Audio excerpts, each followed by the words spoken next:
President Trump is on Canada's case again.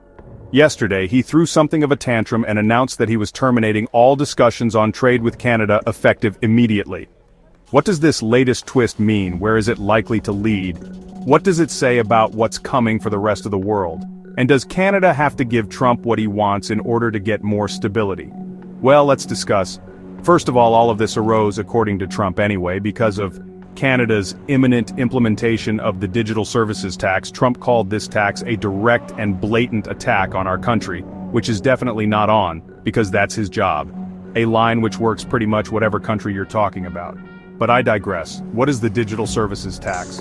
Well, a quick recap on some recent tussling between Canada and Facebook Meta.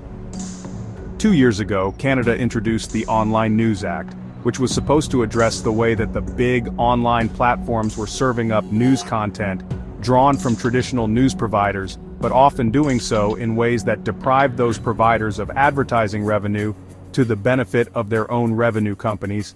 Like Meta refuted that, but Canada, and it wasn't the first one to do this, decided to force the online giants to pay Canadian publishers. Meta said, fine, well in that case we'll block all Canadian news outlets in Facebook and Instagram posts, and then those users will lose the service they value, but in any case, we won't pay you a penny. Canada responded to this last year, deciding to bring in a digital services tax, which would see digital services operating in the region that bring in more than $20 million per year. They would be charged with a 3% tax on their local earnings above that threshold. That means that Meta will still have to pay, even though it's not using local news publisher content anymore. The first payments are due next week, which seems likely to have been the prompt for the royal hissy fit, probably made somewhat more urgent by the fact that the introduction of the tax is retroactive back to 2023, which means the companies could be hit with an opening tax bill of something like $2 billion. But of course Mark Zuckerberg and the other big tech bros, well, they've been donating money to Trump, turning up to his inauguration and generally taking advantage of the way that money talks in this particular administration. So they have been highly effective at getting Trump lined up alongside them to see American technology as Zuckerberg says, a bright spot in the American economy. The implication being that it is of strategic advantage for the US to defend the interests of its tech companies. After all, just about all the internet giants are American. They have something of a stranglehold on social media and AI development and many other aspects of technology across the world that makes it both a most natural thing for countries around the world to think, well, they're making vast slabs of money from our citizens. We should be able to get some of that in taxes as we would have done if they were spending on physical products. And likewise, the most natural thing in the United States for the president to say, well, hands off. All of that money is earmarked to enrich the glory and world dominance of the United States. The European Union has its own version of this coming, and that is probably the real focus for Trump's eye. It's just that this one was about to be implemented first. So in the Oval Office yesterday, Trump told journalists that Canada had been very difficult to deal with, which I would take as a compliment if I was Canadian, although I doubt he meant it that way. And then he spoke like the bully that he is. Like the bully that came up with all those punitive tariffs as a way to push unwelcome settlements on countries across the world. He said, it's not going to work out well for Canada, they were foolish to do it. So I said, we're going to stop all negotiations with Canada right now until they straighten out their act. He went on to call the European Union very nasty, but they'll learn not to be so nasty very soon. They know that, they know it's coming. His Treasury Secretary Scott Bessent added detail to this, speaking to CNBC. He said, we knew the tax was coming, we hoped they wouldn't do it. We think it's patently unfair to do it retroactive. This is something from the Trudeau years, so we were hoping as a sign of goodwill that the new Carly administration would at least put a break on that during the trade talks. They seem not to have. Kind of weird to see the US administration pleading for signs of goodwill when such signs are in remarkably short supply, feeding in the other direction. I mean, you can decide that you're going to operate in the world as the biggest bully in the playground because you can, and because you've decided that might makes right. But while that might mean that you'd be able to counter the moves made back at you coming over as all hurt and aggrieved that such things were ever done, it's kind of pathetic. I mean, play by the rules that you're setting. It's like boasting that you're red in tooth and claw, but then, in reality, you faint at the first sight of blood. Anyway, this now means that Trump has said that he will announce in the next week or so a new raft of tariffs that will apply to Canada. Scott Bessant suggested that Trump was prepared to impose higher tariffs against all Canadian goods in response to the digital services tax. He said it would likely lead to a Section 301 probe that would lead to tariff retaliation in the same amount of cost to U.S. firms, i.e. around $2 billion. Now, I don't think that makes sense since it wouldn't help the tech companies for that to happen, which seems to be the point of the objection far more likely. It seems to me what Trump will aim to do is another extravagant headline-grabbing punitive tariff rate. There's no such thing as enough headlines after all, with the ultimate aim of forcing Ottawa into a U-turn on the digital tax. Specifically, once they do that, Trump claims victory, Mark Zuckerberg signs up for more donations to his future campaigns, and all things Canadian become negotiable again. But this isn't solely about Meta and digital services. It's really about Trump's ambition that the tariff deal he strikes must be massively and unfairly to America's benefit.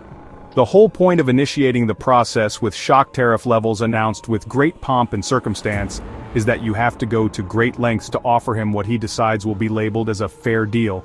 It's not that the idea of the digital services tax is inherently unfair.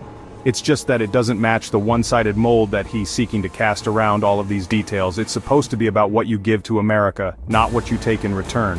What you get in return is he stops delivering pain on you.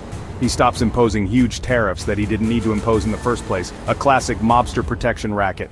And the logic is reflected in his language. So he said this in the Oval Office yesterday as well. We have all the cards. He said, we have every single one. We don't want to do anything bad, but economically we have such power over Canada, I'd rather not use it. Such a nice country, shame if anything were to happen to it. Most of their business is with us, he added. And when you have that circumstance, you treat people better. In other words, do everything we ask. That's the definition of treating them better. Now on July 9th, a lot of countries are supposed to have struck deals with the US in order to avoid unfortunate accidents happening to their own economies. It seems unlikely that deadline will be met for most of them, largely because many countries have resisted the extortionate demands that America has put to them.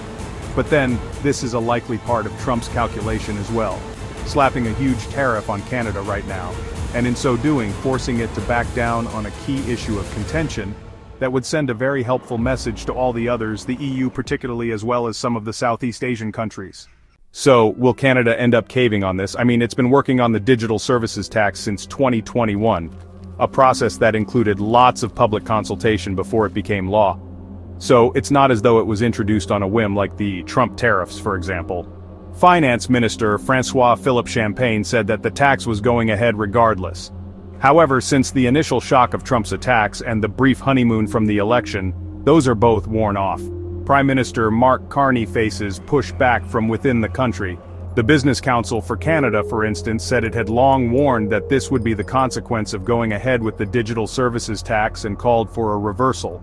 Meanwhile, Canada continues to work on its main project of working towards a period where it is less exposed to the United States, a fairly big project. So this has included this week, Canada's Parliament passing a bill to give the government new powers to fast-track major national projects. Carney had suggested that it could be used to construct energy corridors, to expand mines, to build ports, and so on.